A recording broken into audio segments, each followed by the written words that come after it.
Hello friends, my name is Abhinav Verma and I am back to my second lecture of electric charges and field। तो हमने पहले lecture में क्या introduction सीखा था, अब सेकंड लेक्चर है।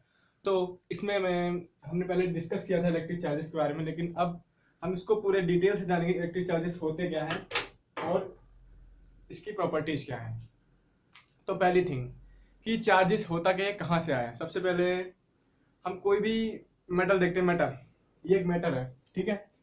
इसको हम तोड़ेंगे, ब्रेक करेंगे तो ये सबसे छोटे से छोटा पार्टिकल टूटेगा तो किस में टूटेगा, एक एटम में टूटेगा, ठीक है। और एटम को भी अगर तोड़ते हैं तो क्या किस में टूटता है, किस किस में टूटता है, वो न्यूट्रॉन, प्रोटॉन एंड इलेक्ट्रॉन, ठीक है। वो किस किस में टूटता है, न्यूट्रॉन में टूटता है, प्रोटॉन में टूटता है और इलेक्ट्रॉन में टूटता है। तो हमें पता है कि साइंटिस्ट ने मास ऑफ इलेक्ट्रॉन और मास ऑफ प्रोटॉन और मास ऑफ न्यूट्रॉन ढूंढ लिया है। तो मास ऑफ हमारा इलेक्ट्रॉन जो है, मास ऑफ इलेक्ट्रॉन क्या है, 9.1 इंटू 10⁻³ kg, ठीक है। और मास ऑफ प्रोटॉन क्या है, मास ऑफ प्रोटॉन और हमारा मास ऑफ प्रोटॉन क्या है, 1.67 इंटू 10⁻⁻27 kg, ठीक है। ये हमारा क्या है, मास ऑफ प्रोटॉन। और मास ऑफ न्यूट्रॉन क्या है हमारा, 1.67 into 10⁻⁻27 kg। Mass of neutron and mass of proton are same, ठीक है। तो हमें पता है ये मास क्या है, ये मासेस हैं किस किसके। सबसे छोटा जो जब इसे ब्रेक करेंगे सबसे छोटा क्या होगा, एटम होगा। और एटम को भी अगर ब्रेक करेंगे तो किस में टूटेगा, न्यूट्रॉन, प्रोटॉन और इलेक्ट्रॉन्स में, ठीक है। तो एक इलेक्ट्रॉन का वेट इतना है, एक प्रोटॉन का वेट इतना है और एक न्यूट्रॉन का वेट इतना है। तो सबसे पहले हम ये निकालेंगे कि अब दो, हमने 9th क्लास में पढ़ा था, दो बॉडीज के बीच में एक ग्रेविटेशनल फोर्स लगता है, ठीक है। ग्रेविटेशनल फोर्स का फॉर्मूला क्या था, ग्रेविटेशनल फोर्स हम कैसे निकालते थे, F equal to G m1 m2 upon r square. इसमें m क्या है, first mass of first atom, mass of second atom and ये होता है ग्रेविटेशनल कांस्टेंट। और ये हमारी r स्क्वायर क्या है, डिस्टेंस है। यानी कि हमने दो इलेक्ट्रॉन्स लिए, जब एक इलेक्ट्रॉन ये मान लिया और एक इलेक्ट्रॉन ये मान लिया, ठीक है। इसके बीच की दूरी हमने कितनी ले ली, 1 सेंटीमीटर। कितनी, 1 सेंटीमीटर मान ली। और हमें इनके बीच में लगने वाले अट्रैक्टिव फोर्स यानी कि ग्रेविटेशनल फोर्स निकालना था। तो हमने दो इलेक्ट्रॉन लिए, दोनों के मास तो सेम ही होंगे। तो हमारा ग्रेविटेशनल जो ग्रेविटेशनल कांस्टेंट क्या होता है, ग्रेविटेशनल कांस्टेंट की वैल्यू क्या है, 6.67 इंटू 10⁻⁻11। कितनी है, 6.67 into 10⁻11 newton metre square KG की पावर -2, ठीक है। और हमने इसमें क्या किया, m1 m2 यानी कि हमने मास किसके, इलेक्ट्रॉन्स के मास लेने हैं। क्या है इलेक्ट्रॉन का मास, 9.1 इंटू 10⁻31 का स्क्वायर ले लीजिए, ठीक है। और हमारी डिस्टेंस कितनी है, 1 सेंटीमीटर। इसे हम कैसे ले सकते हैं, 10⁻⁻2 मीटर का स्क्वायर, ओके, ठीक है। अब इसे अगर हम सॉल्व करेंगे तो हमारा आएगा, इसको हम सॉल्व कर रहे हैं, ये हमारा इलेक्ट्रॉन्स है, इलेक्ट्रॉन के मासेस हैं। हमने मास दो इलेक्ट्रॉन लिए हैं, उनके बीच का डिस्टेंस कितनी है, 1 सेंटीमीटर, ठीक है। तो हमारा कितना आया, इसको अगर सॉल्व करेंगे तो आएगा 5.5 इंटू 10⁻⁻67, ठीक है। और ये हमारा फोर्स है तो न्यूटन। ये हमारे अट्रैक्टिव फोर्स होगी, यानी कि ये ग्रेविटेशनल फोर्स होगी किसके बीच में, इन दो इलेक्ट्रॉन्स के बीच में, ठीक है। अब इससे अगर और पास लाने की कोशिश करेंगे तो हमारा, यानी कि इनके बीच में 1 सेंटीमीटर की डिस्टेंस है। अब इससे और पास लाएंगे तो एक रिपल्सिव फोर्स होगी इन दोनों के बीच में, यानी इलेक्ट्रॉन और इलेक्ट्रॉन को और पास करने की कोशिश करेंगे तो ये क्या करेंगे, एक दूसरे को रिपेल करेंगे। ठीक है, अगर इन दोनों को 1 सेंटीमीटर से भी पास करने की कोशिश करेंगे तो क्या करेंगे, एक दूसरे को ये रिपेल करेंगे। तो वो रिपल्सिव यानी कि रिपल्सिव फोर्स जो है वो है इनका, अगर ये जब रिपेल करेंगे, अगर इनको और पास करेंगे 1 सेंटीमीटर पर लाएंगे तो ये अब इसे क्या करेंगे, रिपेल करेंगे। तो रिपल्सिव जो फोर्स होगी वो फोर्स है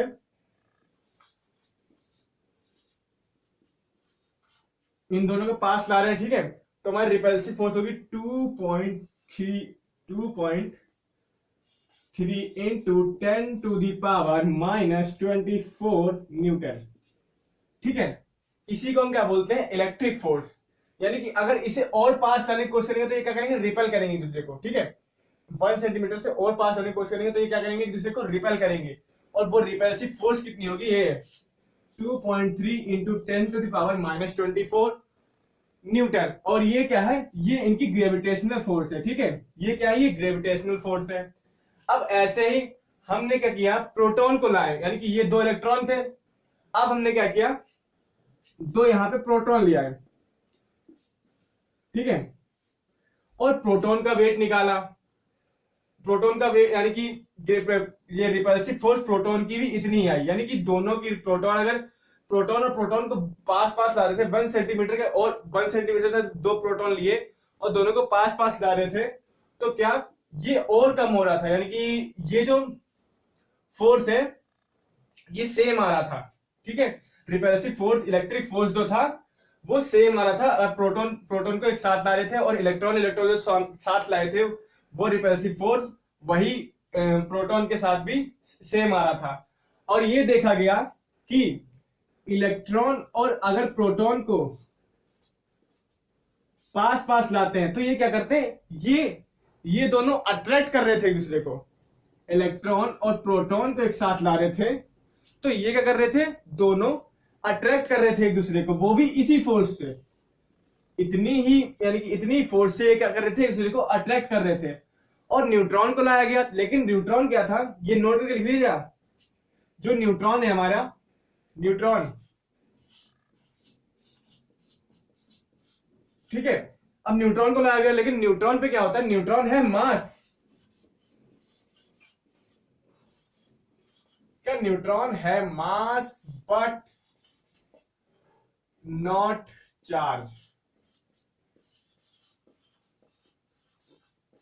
ठीक है, ये हम क्वांटम लेवल पे बात कर रहे हैं चार्जेस की, यानी कि ये है क्वांटम फिजिक्स। तो हम इसमें क्या पढ़ते हैं, क्वांटम लेवल पे बात करते हैं, यानी कि बहुत से छोटे पार्टिकल कितनी तेज भाग गया, कितनी तेज, यानी कि इसमें दौड़ा भागा, ये सब ये क्वांटम फिजिक्स है। ठीक है, तो इसी के अंदर हम ये पढ़ रहे हैं। एटम को हमने तोड़ा, एटम किस किस में तोड़ दिया, न्यूट्रॉन प्रोटॉन इलेक्ट्रॉन में, और उसके भी वेट निकाल दिए न्यूट्रॉन प्रोटॉन इलेक्ट्रॉन के। फिर उनके बीच में हमने प्रोटॉन प्रोटॉन के बीच में रिपल्सिव फोर्स भी निकाल दिया, इलेक्ट्रॉन इलेक्ट्रॉन के बीच में रिपल्सिव फोर्स निकाल दिया, और ये अट्रैक्टिव फोर्स भी निकाल दिया इसके बीच में। ठीक है, तो इतना सब कुछ कर लिया हमने। तो ये क्या था हमारा, ये हमारी एक अट्रैक्टिव फोर्स निकल के आई, यानी कि हमारा इलेक्ट्रॉन और प्रोटॉन निकल के आगे, इलेक्ट्रॉन और प्रोटॉन को जो अट्रैक्ट करते हैं वो कौन सी फोर्स, कितनी फोर्स से करते हैं, ये 2.3 इंटू 10⁻⁻24 न्यूटन से ये क्या करते हैं, एक दूसरे को अट्रैक्ट करते हैं। इसे हम क्या बोलते हैं, इलेक्ट्रिक फोर्स भी बोलते हैं। ठीक है, इसे हम बोलते हैं इलेक्ट्रिक फोर्स। ठीक है, इसे क्या बोलते हैं, इलेक्ट्रिक फोर्स। तो ये क्या है, electric force between electron and proton, यानी कि अट्रैक्टिव फोर्स भी बोल सकते हैं, इसे अट्रैक्ट करते हैं। अगर हम प्रोटॉन को प्रोटॉन के बीच साथ लाते हैं तो ये क्या करते हैं, रिपेल करते हैं। यानी कि हमने पिछले वीडियो लेक्चर में बताया था कि यानी कि पॉजिटिव और positive charge repel each other, और वही हो रहा है यहाँ। प्रोटॉन और प्रोटॉन को क्या कर दिया, रिपेल कर दिया। और प्रोटॉन को हमने आर्बिट्री क्या, प्रोटॉन को हम क्या बोलते हैं, पॉजिटिव चार्ज, प्रोटॉन को क्या बोलते हैं, पॉजिटिव चार्ज। ठीक है, और इलेक्ट्रॉन को क्या बोलते हैं, नेगेटिव चार्ज। सॉरी, इलेक्ट्रॉन को क्या बोलते हैं, नेगेटिव चार्ज। ठीक है, तो ये क्या है हमारे, हमने इन्हें इलेक्ट्रॉन को क्या बोल दिया, नेगेटिव चार्ज, और प्रोटॉन को पॉजिटिव चार्ज। इससे ये शो नहीं हो रहा है कि ये इससे कम है या ये इससे बड़ा है, ये इसे शो कर रहा है कि ये प्रोटॉन और ये न्यूट्रॉन है। ठीक है, इतना सब कुछ हो गया। ओके, तो हमने पढ़ लिया अब चार्जेस, यानी कि चार्ज आया कहां से, चार्ज है क्या चीज, यानी कि चार्ज किस किस पे लगता है। न्यूट्रॉन पे हमने देख लिया, न्यूट्रॉन पे मास है। मैंने ये पहले बताया कि हर ये जरूरी नहीं है कि हर बॉडी पे चार्ज, यानी कि जिस पे मास हो वो उस पे चार्ज हो, ठीक है। न्यूट्रॉन के पास मास है लेकिन चार्ज नहीं है। तो न्यूट्रॉन है मास बट नॉट चार्ज, यानी कि न्यूट्रॉन के पास मास तो है लेकिन चार्ज नहीं है। ऐसा हो सकता है किसी की बॉडी बॉडी बॉडी के पास मास है लेकिन चार्ज नहीं है, लेकिन ऐसा नहीं हो सकता कि मास नहीं है चार्ज है, ठीक है। ओके, तो अब हम आगे बढ़ते हैं, ये सब नोट कर लीजिए आप, ठीक है।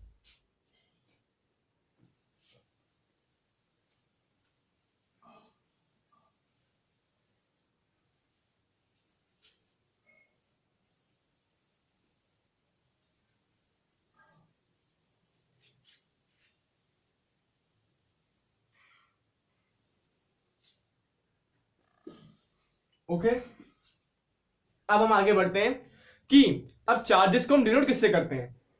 इलेक्ट्रिक चार्जेस को हम क्यू लिखते हैं, ठीक है। इलेक्ट्रिक चार्जेस को हम क्यू लिखते हैं, पर यहां पे ऐसा कुछ है ही नहीं। हम क्यू डिनोट क्यों करते हैं, क्यू, ठीक है। तो हम इसलिए चार्ज को कैसे लिखते हैं, चार्ज को हम ऑल्सो कॉल्ड चार्ज क्या कहता है, इसे हम क्वांटिटी ऑफ इलेक्ट्रिसिटी बोलते हैं। क्या बोलते हैं, क्वांटिटी ऑफ इलेक्ट्रिसिटी, ठीक है।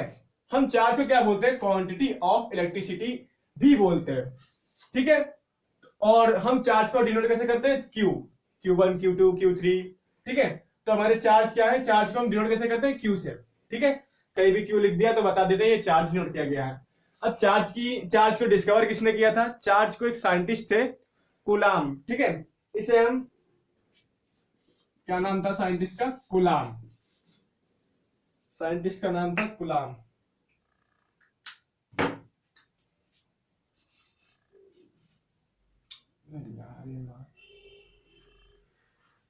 साइंटिस्ट का नाम क्या था, कूलाम। इन्होंने क्या किया था, इसको डिस्कवर किया था, किसको, इलेक्ट्रिक चार्ज को। इसमें बी साइलेंट रहता है, इसे हम कूलाम पढ़ते हैं, ठीक है। तो हमारे ये कूलाम है, हम चार्ज को कैसे नोट करते हैं, सी से, कैपिटल सी। किसी साइंटिस्ट या किसी साइंटिस्ट के जब ऑनर में नाम रखते हैं तो उसे कैपिटल सी से, कैपिटल लेटर से डिनोट करते हैं। जैसे न्यूटन एन, उसे कैपिटल लेटर से डिनोट करते हैं, वैसे यहाँ कूलाम है, उसे सी, उसे हम कैपिटल सी से डिनोट करते हैं, ठीक है। तो हमारा ये हो गया, कूलाम साइंटिस्ट थे, इन्होंने क्या किया था, इलेक्ट्रिक चार्ज की खोज की थी, ठीक है। तो अब इतना सब समझ में आ गया, ठीक है। अब आगे बढ़ते हैं।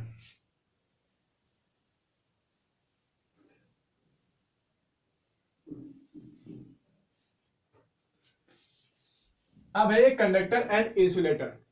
इलेक्ट्रिसिटी की बात हो रही है तो कंडक्टर इंसुलेटर तो आएगा ही साथ में, ठीक है।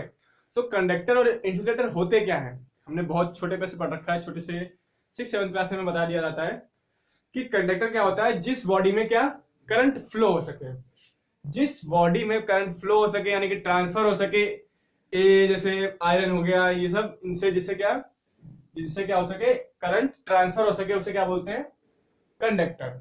आयरन, कॉपर, एल्यूमिनियम, ठीक है, जिनके बायस आप देखते ही हो अपने घर पे, एल्यूमिनियम, कॉपर वायर, गोल्ड से भी, यानी इतने मेटल होते हैं, वो क्या होते हैं हमारे ज्यादातर मेटल्स क्या होते हैं, कंडक्टर होते हैं, ठीक है। और insulator, those body which do not transfer current, which do not pass transfer current one body to another body, these body are called insulator body, ठीक है। उन्हें हम इंसुलेटर बोलते हैं, ठीक है। इंसुलेटर से वुड हो गया, ठीक है, तो उन्हें क्या बोलते हैं, इंसुलेटर। तो कंडक्टर क्या हो गया हमारा, conductor,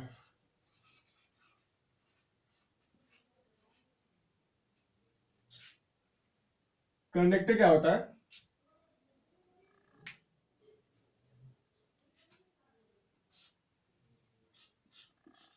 those bodies are allows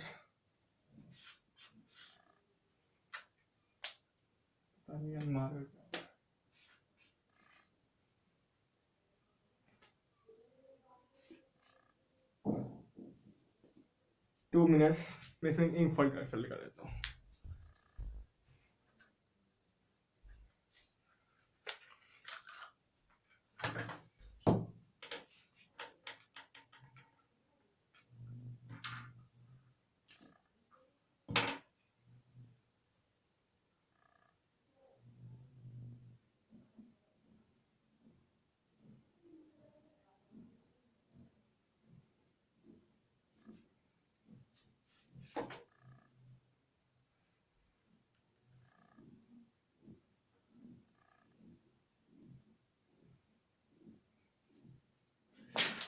क्या हो गया? Those bodies are allowed to the flow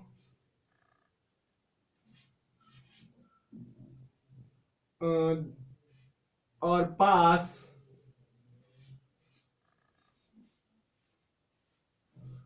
the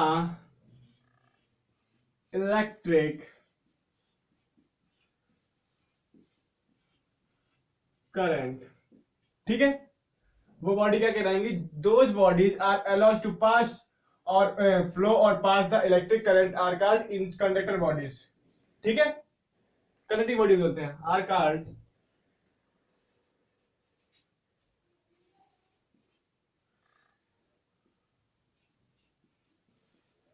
conductors. ठीक है, कंडक्टर्स हो गया हमारा। अब ये नोट कर लीजिए, आप नोट करना है तो ठीक है।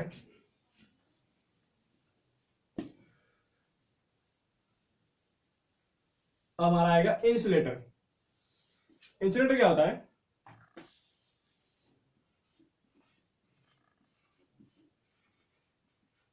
insulator, those bodies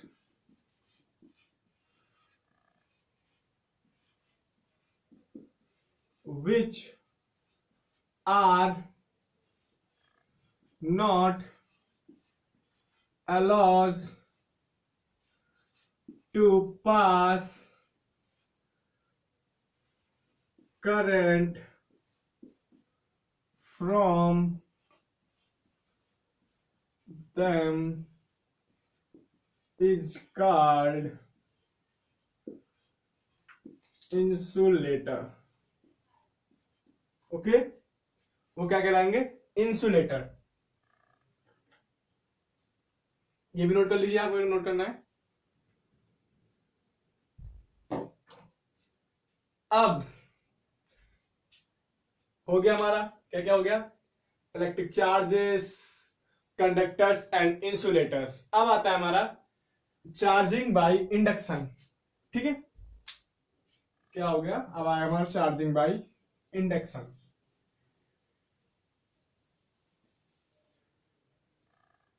charging by induction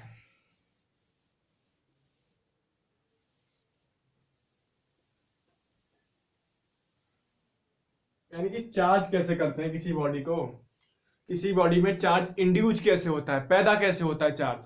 ठीक है, ये लगभग 600 बीसी यानी कि 600 बीसी में, ये 600 बीसी में। ठीक है, ग्रीक जो लोग थे, ग्रीक,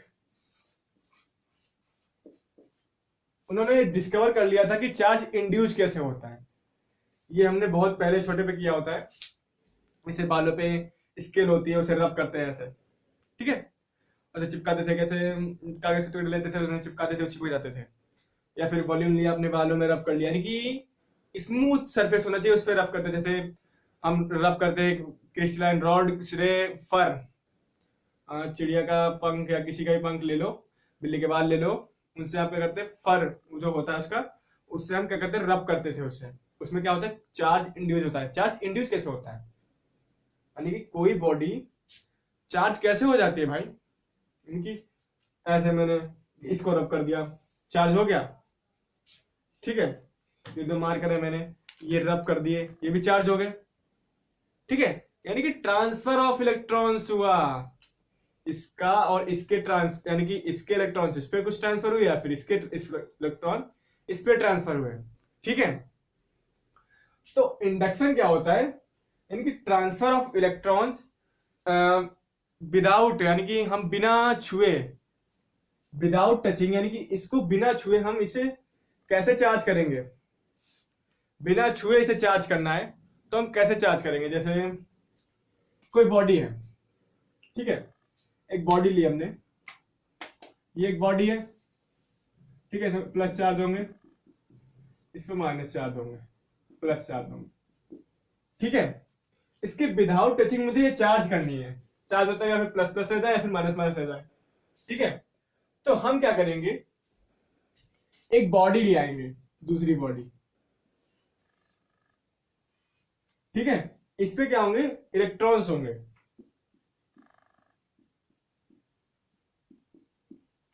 तो यहां से क्या होगा, यानी कि जितने भी इलेक्ट्रॉन्स थे, यानी कि इलेक्ट्रॉन्स इलेक्ट्रॉन, यानी कि हमने क्या किया, नेगेटिव चार्ज वाले लिए, तो नेगेटिव चार्ज क्या करते हैं, रिपेल करते हैं, ठीक है, वो क्या करेगा, रिपेल करेगा। तो यानी कि ये जो सारे इलेक्ट्रॉन्स थे वो इधर भाग जाएंगे, इधर भाग जाएंगे, और ये पॉजिटिव जो इलेक्ट्रॉन थे वो इधर आ जाएंगे, क्योंकि हमने ये तो पढ़ा ही था कि इलेक्ट्रॉन और sorry positive charge and negative charge are attract each other, ठीक है। तो हम क्या करेंगे, ये इधर हो गया इतना कुछ, हम इधर लाएंगे एक पॉजिटिव चार्ज बॉडी, ठीक है, पूरी फुल्ली पॉजिटिव चार्ज है। तो ये क्या करेगा, इसको इस पे चले जाएंगे, इस पे ये ट्रांसफर हो जाएगा और इस पे ये ट्रांसफर हो जाएगा, यानी कि हमने विदाउट टचिंग यानी कि इंडक्शन कर दिया, विदाउट टचिंग क्या कर दिया हमने, इसको इंड्यूस कर दिया, इसमें करंट पैदा कर दिया, चार्ज इंड्यूस कर दिया। ये इस पे चला जाएगा और ये इस पे चला जाएगा, यानी कि ये हमारे क्या हो जाएंगे, ये हमारे इस पे ट्रांसफर हो जाएंगे। हमें इस बॉडी को चार्ज करना था, ठीक है, तो हमने पॉजिटिव चार्ज बॉडी लाई और इसको क्या कर दिया, ये जितने भी थे हमारे क्या हो जाएंगे, इस पे ट्रांसफर हो जाएंगे, और ये हमारी क्या होगी, पॉजिटिव चार्ज बॉडी होगी, ठीक है। समझ गए इतनी बात। ये होता है हमारा charging of induction, charging by induction.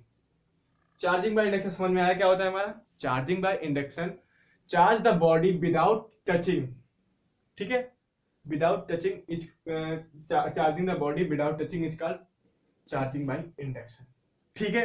इतना कुछ समझ में आ गया। अब हम आगे बढ़ते हैं, ठीक है, आगे हमारा क्या है,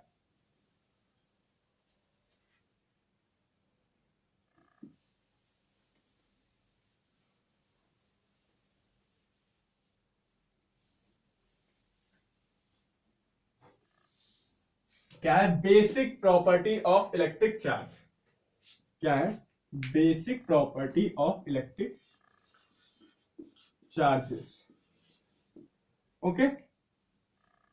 हमें क्या पढ़नी है, इलेक्ट्रिक चार्जेस की बेसिक प्रॉपर्टीज के बारे में पढ़ना है आज। हमने क्या क्या पढ़ लिया, इलेक्ट्रिक चार्जेस पढ़ लिए अभी तक, कंडक्टर एंड इंसुलेटर पढ़ लिया, चार्जिंग बाय इंडक्शन पढ़ लिया। अब हमें पढ़ना है basic properties of electric charges होते क्या है। तो हमने कल के लेक्चर में बात की थी कि चार्ज आर कंजर्व्ड, ठीक है, चार्ज क्या है, कंजर्व्ड है, यानी कि charge can neither be created nor be destroyed. अभी भी लिखे दे रहा हूं मैं, कंजर्वेशन और पहली प्रॉपर्टी लिख दिए, कंजर्वेशन ऑफ चार्जेस, ठीक है, कंजर्वेशन ऑफ चार्जेस। ये क्या होता है,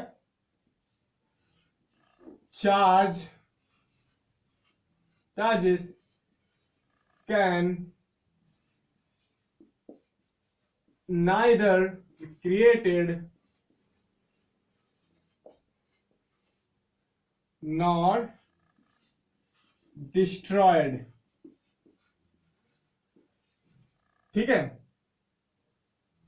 it can only transfer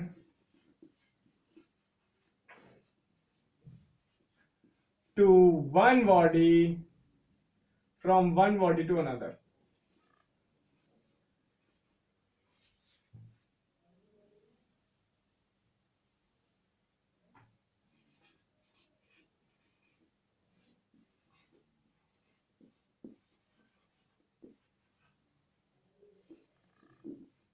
okay. ये हमारे क्या है, कंजर्वेशन ऑफ चार्ज है, कंजर्वेशन ऑफ चार्ज है, ठीक है।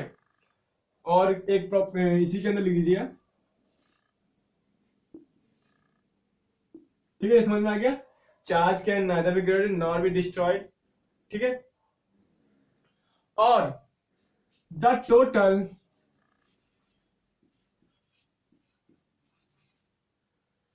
Charge of isolated system is constant।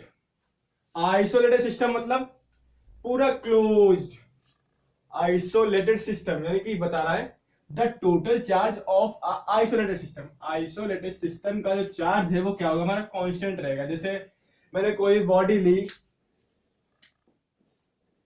ये एक बॉडी है, ठीक है, इसके अंदर ये 1 इलेक्ट्रॉन है, 3 इलेक्ट्रॉन है, -3 इलेक्ट्रॉन है, और ये 4 इलेक्ट्रॉन है, ठीक है। इसमें भी ये बॉडी कुछ देर बाद देखा, यहाँ पे 1 इलेक्ट्रॉन, यहाँ पे -3 इलेक्ट्रॉन है, ठीक है, और यहाँ पे 1 इलेक्ट्रॉन है। अब यहाँ तीसरा यानी कि जो भी होगा वो हमें फाइंड करना है। ये हमारी आइसोलेटेड थी, तो यानी कि इसमें क्या होगा, कांस्टेंट ही रहेगा, टोटल चार्ज हमेशा हमारा कांस्टेंट रहेगा, यानी कि इसे ऐड करें इसे ऐड करें दोनों इक्वल आएंगे, तो इसको हमने क्या मान लिया, एक्स मान लिया, इसे लेट कर लो एक्स है, ठीक है। तो इन सबको मैंने ऐड किया, क्या होगा, 4 + 1 5 माइनस करेंगे उसमें से 3, तो बचेगा 2 इलेक्ट्रॉन्स, ठीक है। इसमें हमें क्या किया, -3 और -1 कितना होगा, -2, ठीक है, -2 इलेक्ट्रॉन, और ये इधर जाके क्या हो जाएगा, -2 इलेक्ट्रॉन और प्लस एक्स, हमने ये ले लिया, लेट करा था, तो x इक्वल टू कितना हो गया, 4 इलेक्ट्रॉन, जो कि हमारा ये है, हमारे यहाँ पे 4 इलेक्ट्रॉन, यानी कि इन दोनों के जो हमने देख लिया अभी 4 इलेक्ट्रॉन आ चुका है, ठीक है। तो यानी कि total charge of isolated system, एक आइसोलेटेड यानी क्लोज, एकदम क्लोज सिस्टम था, आइसोलेटेड सिस्टम था, आइसोलेट था, उसके जो चार्ज होगा उसके अंदर वो क्या रहता है, हमेशा कांस्टेंट रहता है, ठीक है। ये हमारी पहली प्रॉपर्टी होगी किसकी, प्रॉपर्टी ऑफ इलेक्ट्रिक चार्ज की पहली प्रॉपर्टी क्या है, कंजर्वेशन ऑफ चार्ज, ठीक है। अब हमारी नेक्स्ट प्रॉपर्टी, ये नोट कर लिया, नोट कर लीजिए, ठीक है।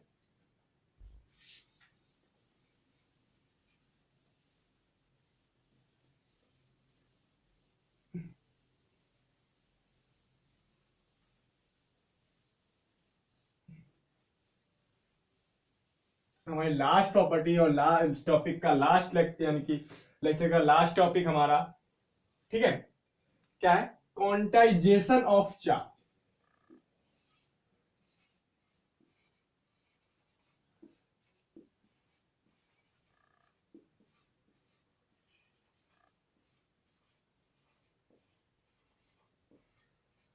क्वांटाइजेशन ऑफ चार्जेस, ठीक है।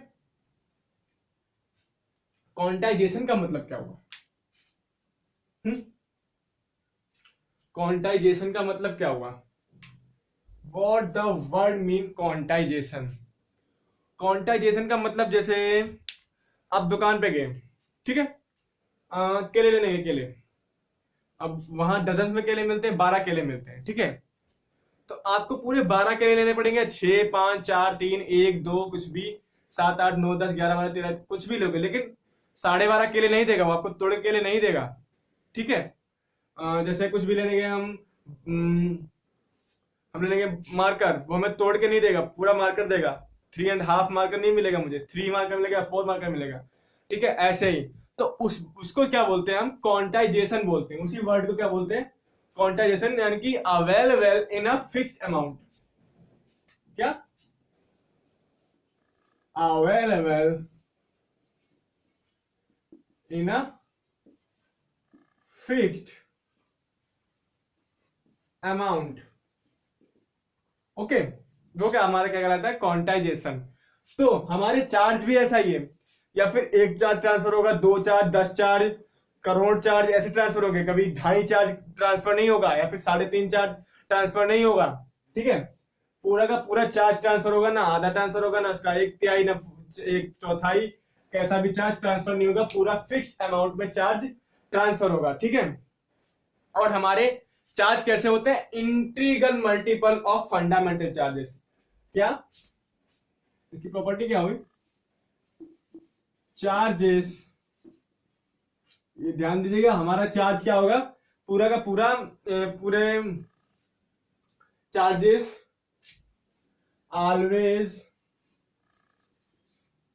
available in the integral multiple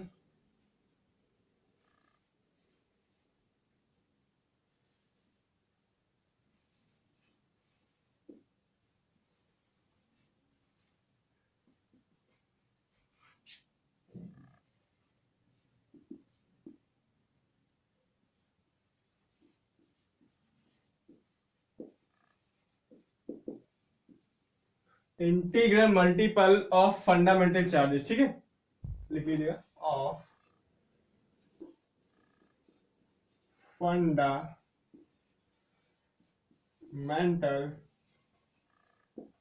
charges. Okay, fundamental charges integral multiple जैसे -1, एग्जांपल -1 इलेक्ट्रॉन, ठीक है, -4 इलेक्ट्रॉन, 4 इलेक्ट्रॉन, माइनस के पॉजिटिव 4 इलेक्ट्रॉन, 3 इलेक्ट्रॉन, ऐसे ही +-2 इलेक्ट्रॉन, +-5 इलेक्ट्रॉन, ठीक है, ETC। हमारा कैसा प्रेजेंट एंड प्रेजेंट होंगे हमारे इलेक्ट्रॉन्स, या फिर वो माइनस में होंगे, पॉजिटिव होंगे, integral multiple of fundamental charges, यानी कि इंटीग्रल मल्टीपल होंगे वो, प्लस या पॉजिटिव, इंटीग्रल मतलब इंटीजर्स, ठीक है। इंटीजर्स क्या होते हैं हमारे, नंबर लाइन देखिए, नंबर लाइन ऐसी, बीच में 0, -1, -2, लेफ्ट साइड में, राइट साइड में पॉजिटिव, ठीक है। तो ये क्या हो गया हमारे इंटीग्रल मल्टीपल, इंटीग्रल मल्टीपल यानी कि पॉजिटिव भी है, नेगेटिव भी है, ठीक है। लेकिन इसमें वो नहीं होगा हाफ, 3.5, 4.5, ठीक है, या फिर 1/4, 1/3, ऐसा कोई हमारा जो चार्ज होता है वो ट्रांसफर नहीं होता है। चार्ज कैसा अवेलेबल होता है, charge are available in the integral multiple of a fundamental quantity. ऐसे हमने क्वांटिजेशन ऑफ चार्ज यही होता है हमारा कि available in a fixed amount, ठीक है। आज हमने क्या क्या सीखा इलेक्ट्रिक चार्जेस के अंदर, इलेक्ट्रिक चार्जेस को आज पूरा हमने डिस्कवर किया है कि चार्ज कहां से आए थे, चार्ज कैसे बने, चार्ज सबसे छोटी यूनिट क्या है, ठीक है, और चार्ज को क्यू क्यों लिखते हैं, ये सब, ठीक है। और conductor and insulator, charging by induction, basic properties of electric charges, ठीक है।